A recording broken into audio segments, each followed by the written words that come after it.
All right, this video is for you. You know who you are.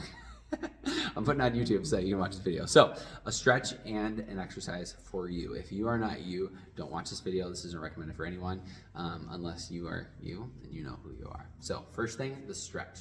The contracted muscles on the right side. Now, this is my right side, so you should be able to mirror me when you watch this video, but we have the shortened side on the right side. Shoulders dropped off, and then the shortened muscle on the right side. In order to stretch that, how you're gonna do it? You're gonna sit on your right hand so that the shoulder can't come up. It's gonna hold it low. Then you're gonna take your left hand on top of your head and you're gonna stretch away from that low shoulder. While you're doing that, you're almost pulling this hand to kind of pull this shoulder and gap it down and stretching away. Hold for 15 seconds, then we get the muscle contraction.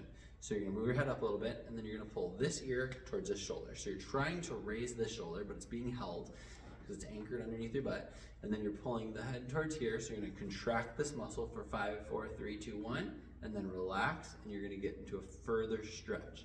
You're gonna do 3 sets of that.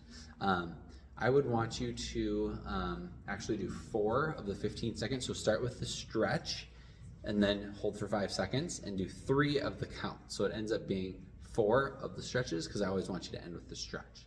That's what you're gonna do. Do that twice a day, ideally.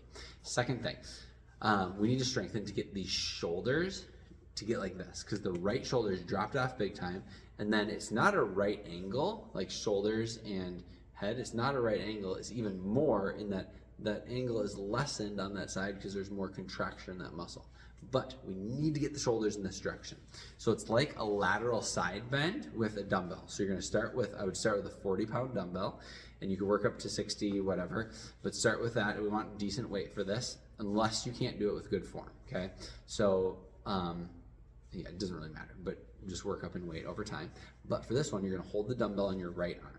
Now, typically with a lateral side bend, you're gonna go down further because you're working like abdominals, right? And lateral hip flexor muscles, abductor muscles. But for you, what I want you to do is hold the dumbbell and it's just gonna be a slight shoulder drop, okay? Slight shoulder drop, and then you're gonna raise it, so you're contracting, dropping the left shoulder, raising the right shoulder, but on top of that, the head is stretching off to the left.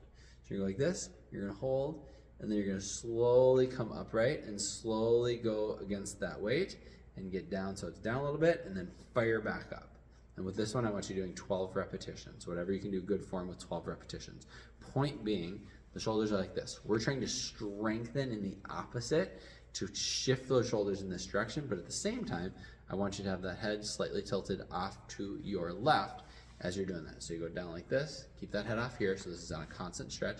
Stretch in this direction, you're not hiking the shoulder, you're not going from the hip right here. What you're doing is you're actually firing the muscles in your thoracic spine. So a great option when you're holding the dumbbell is hold right here with your hand so that you go down and then you fire. You wanna think about firing these muscles, literally in the mid-thoracic spine, to pull that shoulder up there. And that's what I want you to do. Text me if you have questions, there's your video.